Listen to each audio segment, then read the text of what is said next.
Cue. From the Red Wings to Michigan State, we're talking about it. This is State of My Sports.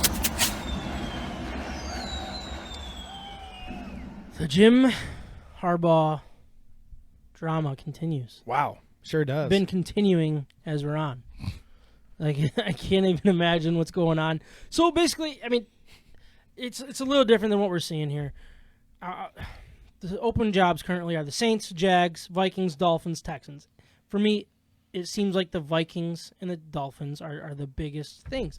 And this past weekend, the Vikings interviewed Harbaugh on Zoom and came out. Was it yesterday? Was it last night that the news came out that they're going to bring him? They are going to fly him in to Minnesota to do a second interview today, unquote. On National Signing Day. Tomorrow. Oh, tomorrow. Tomorrow he will be flying in on National Signing Day. On National Signing Day. Gosh, how ironic! All right, I think with what we're seeing right now. So there are reports out there that he's said his goodbyes. There are reports that he's basically going there to sign his contract. Again, I don't know. I'm going to pretend that I want to have this conversation as if... On Wednesday? I know, right? We're going to go to bed, and it's going to hit the fan. It is official. It's happening, and it probably is official. And we just haven't... We're still holding on to hope. Now, maybe that's where we got to have that conversation. Are we still holding on to hope? Or are we basically just sitting back and being like, okay, it's done?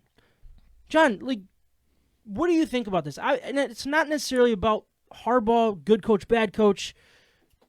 This is not good for the program. The half in, half out. Yeah, I was just hoping he'd be a college coach the rest of his career and kind of take the high road and enjoy time with his family, you know. Would kind of hate to see him go to the NFL, but I can't blame him if he's going to do it. Now's the time. Yeah. This is probably the hottest he'll be as a prospect coming out of college, coach. Obviously, he's got NFL background, so that shouldn't keep him from being on anybody's radar. Yeah. But if he's going to go, he's got to go now.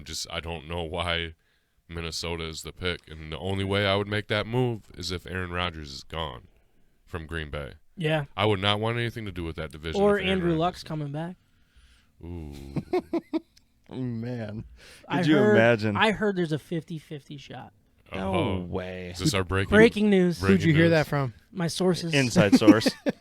My sources told me that Andrew Luck will be joining Harbaugh in Minnesota unless there's a change of heart. That's what I'm hearing. That's what my sources told me. Would he join him in Miami? He would join him in Miami. Jarrett's the source. He's the only one that can come up with that. I just made it up, honestly. Yeah, no. He's good at switching teams. Yeah. All right. I agree. This is just, it seems like an odd choice, but I don't know. For me, I'm like, in a lot of ways, I'm like, good, get out of here. Let's move on. And I say that as a massive Harbaugh defender. I have been. I've been one of the... You're a coach defender till you're blue in the face. I'm a coach defender till he's gone, basically. Same. Yeah, same here. That's just a weird thing. Michael, where are you at with this whole thing? And take it wherever you want. If you want to say that he's gone and run with it, or just want to talk about the what he's leaving behind, like what are your first initial thoughts on what's going on? It's going to be therapeutic. Yeah, just leave out the swears. Real therapeutic. Let's get the boot button ready. No swears. So start with the positivity first. I mean, he was left with the opportunity to, like I've said in the past, right his own ship because his ship was sinking or heading in a very, very negative direction. And we watched in the offseason him make coaching changes because they needed to be made. And clearly that worked. Look at where he brought this team. With the help of a few other good minds, and that's really where the positivity stops. Because now you're nearly at the top of the mountain. You're 2 games away from the top of the mountain, and you're looking at what you've built and you're leaving that behind. I mean, you're looking at a lot of kids that you brought in, a lot of highly talented kids that you brought in, and you're about to leave them behind, and it's a frustrating look. And honestly, like we talked about, his 50-50, his complete indecisiveness over the last 30 some odd days or whatever it's been, it's not a good look. It's not a good look for the future of this program, for recruiting. Recruiting is massive. We always talk about it. I mean, some of us don't like talking about it, but it's a huge part. It's the seeds of the program of the future. Yeah. And for example, Josh Connerly Jr., he's the number 15th ranked overall player in the country. He's the number 2 overall center, and he was looking at committing tomorrow on National Signing Day with either Washington or Michigan, and I'm only assuming he pushed off till March right now because he was looking at coming to Michigan until he heard about Jim most likely leaving for the NFL. Mm-hmm. And it's already affecting the way recruiting works, especially at Michigan, and it's disheartening. I think the most frustrating thing is we finally got to where we were. We finally beat Ohio State, finally made the playoffs. We were legitimate. We were taking a massive, massive step forward. Yeah. And it should be a building block. It should be bringing in the next recruits. It should be getting the next DC that's just insane. Our DC left. We should be getting the next best guy that wants to come here to get to his next job. We should be getting players that want to be here because of what we're building. And it feels like everything that was built here in 2021 just got reset completely. Before this house is even built, the tornado came and ripped it out. And I think Harbaugh's doing it to himself.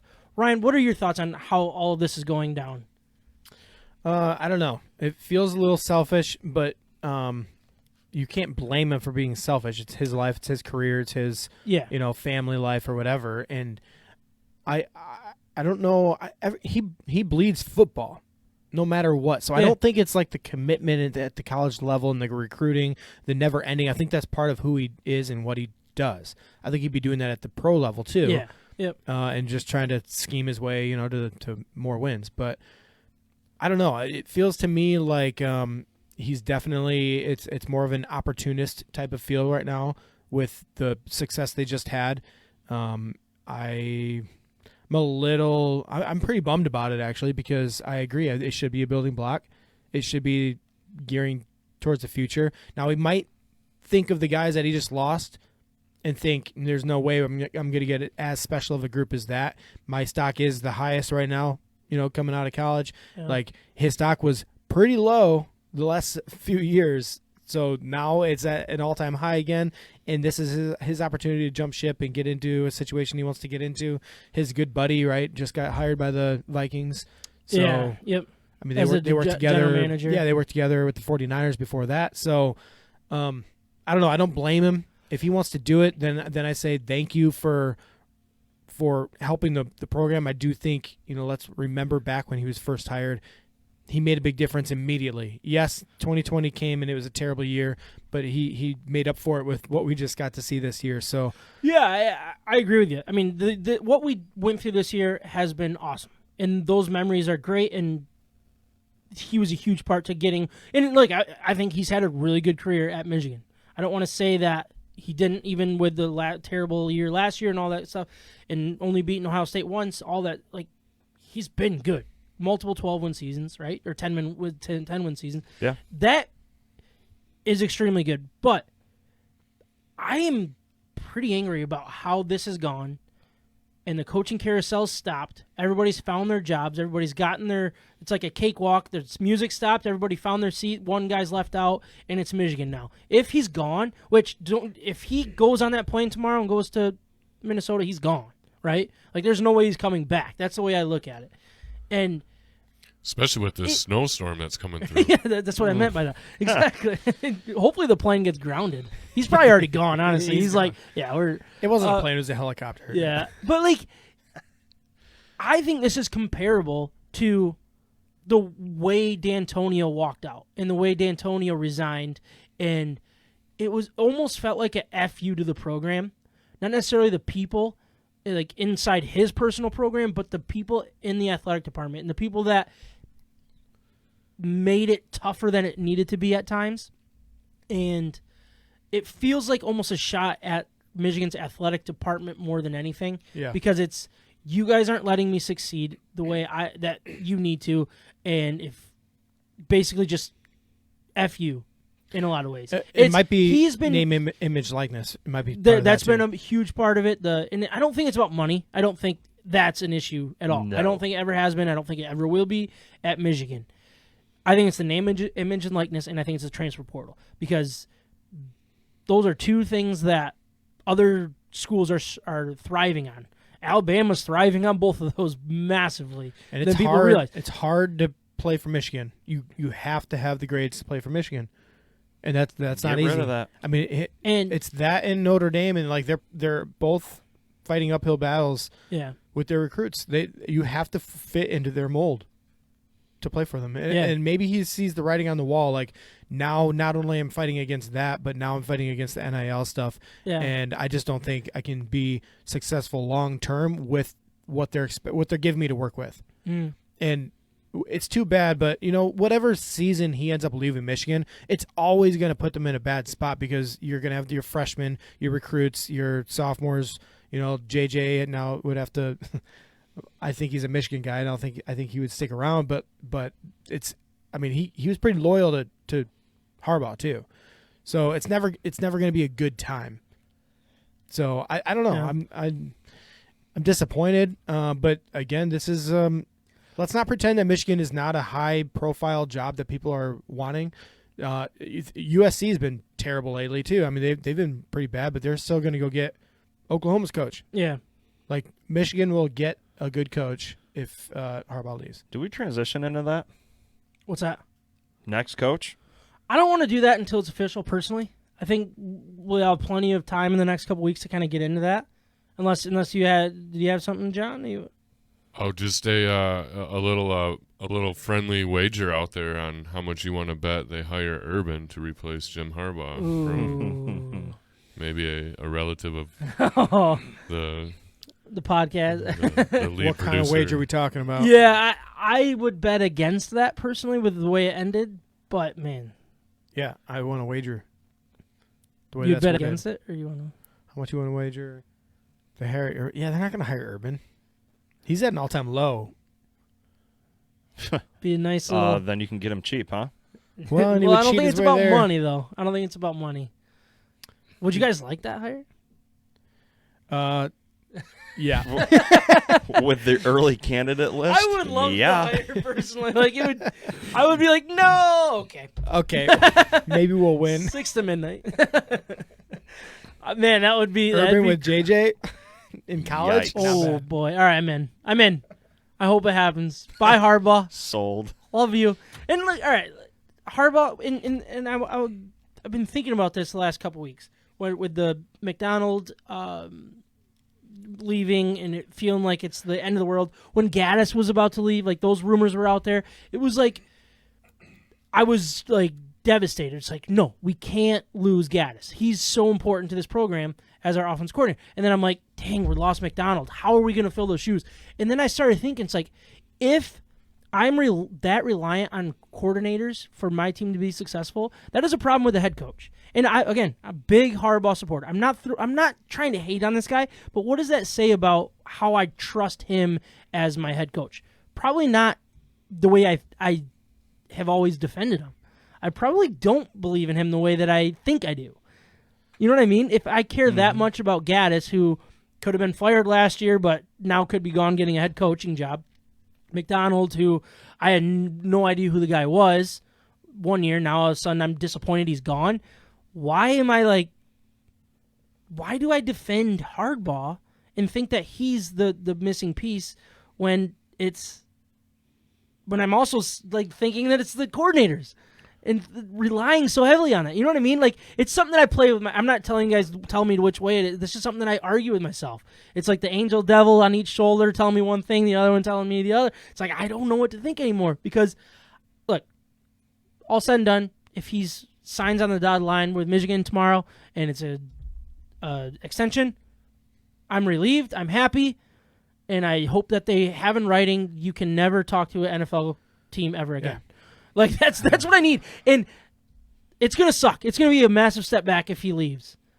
But getting the guy in getting the right guy that wants to be here, it's not a stepping stone, not a guy that's going to be half wet, half dry.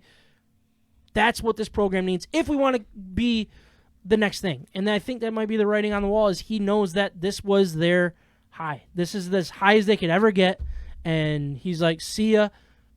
I don't know. I'm just talking. What's going on? Cut him loose and what? Hire Previn? Preven? Who dat? Pervin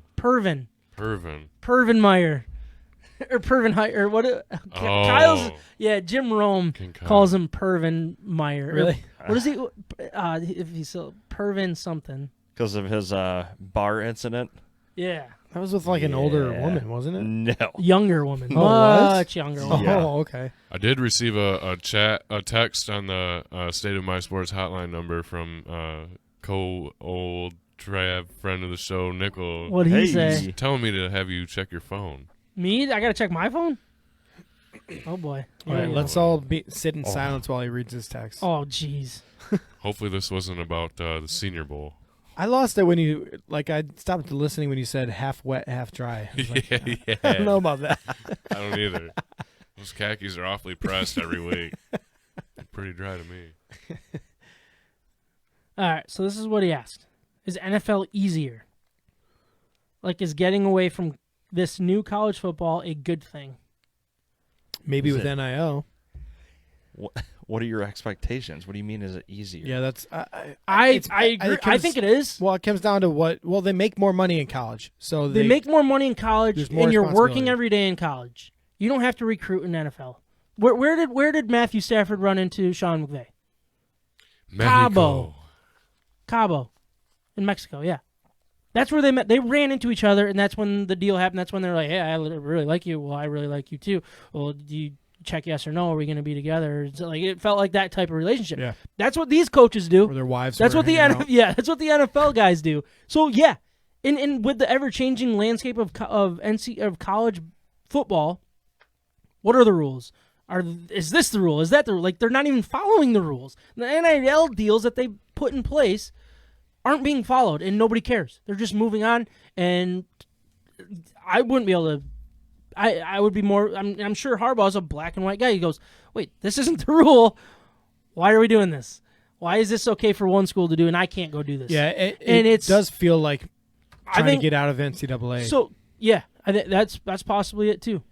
I don't know if that's what he was asking. So if Harbaugh re-signs for an extension, how do you feel about that? He already said how he felt. Again? If Harbaugh? If Harbaugh resigns for an extension, how do you feel about that? I think it brings a lot of stability with what they've already brought in. The recruits are my biggest thing. I don't want to take a step back 4 years from now. And I think we can get around that somewhat if we have one more good year. We can bring in a lot of transfers and bridge that gap and everything.